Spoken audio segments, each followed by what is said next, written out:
Kalau ada orang sholat tanpa membaca suratul Fatihah, maka dia tidak dianggap sebagai orang yang mengerjakan sholat. La sholata liman lam yaqra bi Fatihatil kitab. Maka dari itu suratul Fatihah ini mutlak harus betul bacaannya. Bacaannya ya, kemudian huruf-hurufnya, makhorijul hurufnya, kemudian panjang pendeknya ya harus pas supaya sholat kita ini diterima oleh Allah Subhanahu wa taala, karena ini daripada rukun, salah satu daripada rukun sholat yaitu suratul Fatihah. Nah, kemarin kita sampai ya pada ayat ke ini ya, kelima atau keenam itu ya. Ya. Iyyaka na'budu wa iyyaka nasta'in ya. Maliki yaumiddin. Kemarin Allah Subhanahu wa taala sampaikan dalam surat Al-Fatihah ini bahwa Allah mempunyai sifat Ar-Rahman sama Ar-Rahim. Sifat Rahman Allah itu kasih sayang Allah, rahmat Allah Subhanahu wa taala yang diberikan kepada semua makhluk.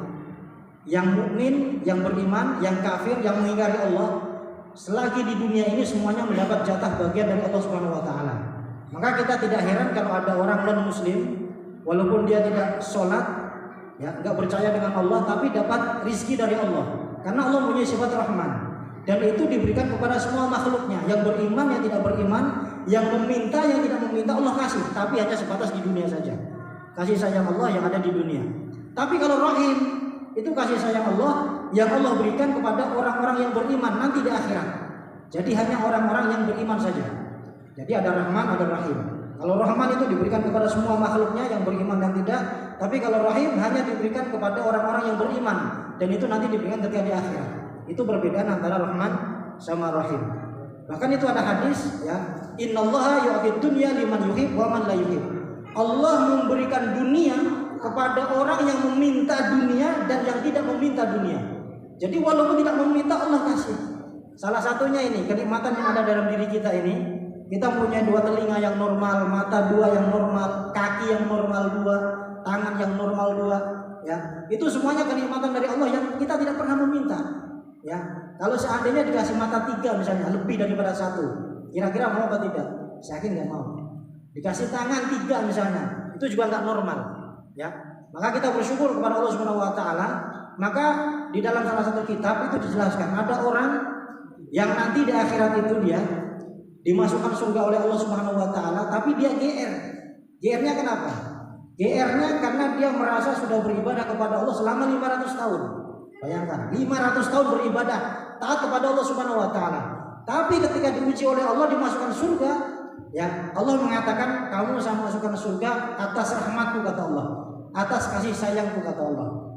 Dia menjawab, tidak ya Allah, aku masuk surga ini karena aku telah melakukan ibadah selama 500 tahun. Maka oleh Allah Subhanahu wa taala, oleh Allah Subhanahu wa taala orang itu dimasukkan ke neraka, ya. Karena dia merasa tidak merasa Allah memberikan rahmatnya kepada dirinya. Maka ketika diingatkan oleh Allah seperti itu, akhirnya apa? Dia sadar, dia mengatakan, ya Allah, tolong balikan aku ke surga karena rahmatmu, atas kasih sayangmu. Maka akhirnya dimasukkan ke surga oleh Allah Subhanahu wa taala. Jadi artinya ibadah 500 tahun itu enggak ada apa-apanya dibanding dengan kenikmatan yang Allah berikan kepada kita. Ya.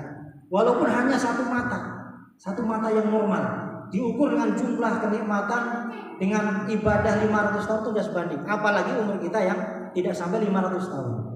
Jadi kita itu harus banyak bersyukur. Maka Allah mengatakan dalam Al-Quran, wa in ta'uddu ni'matallahi la tuhsuha.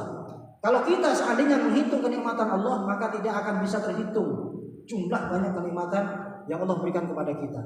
Ya, itu semuanya kenikmatan yang harus kita syukuri. Bagaimana kita caranya bersyukur kepada Allah?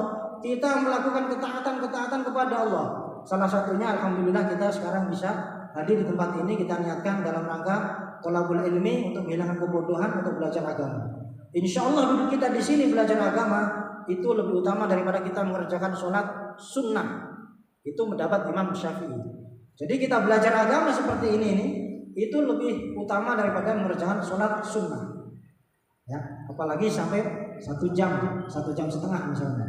Insya Allah itu semuanya berpahala yang insya Allah lebih utama daripada sholat sunnah yang kita kerjakan. Bahkan sahabat Abu Hurairah mengatakan itu lebih utama daripada 1000 sholat sunnah yang kita kerjakan. Masya Allah. Masya Allah. Kita nggak sanggup Pak. Ya 1000 rakaat sholat sunnah. Saya kira 1 tahun itu enggak. Apakah kita mampu apa tidak itu ya? Wallahu a'lam, kita nggak tahu. Qobliyah ba'diyah juga jangan sampai dilupakan Pak. Ada 22 rakaat yang muakkad yang dikuatkan itu ada 10 ya. 2 sebelum zuhur, 2 setelah zuhur, kemudian 2 setelah maghrib, 2 setelah isya, dan 2 sebelum subuh. Itu kalau bisa jangan sampai kita lupakan. Ya, 2 sebelum zuhur, 2 setelah zuhur, 2 setelah maghrib, 2 setelah isya, 2 sebelum subuh. Ini sholat sunnah rawatib muakkad yang sangat dianjurkan untuk dikerjakan. Dalam sehari-hari kita bisa melakukan itu.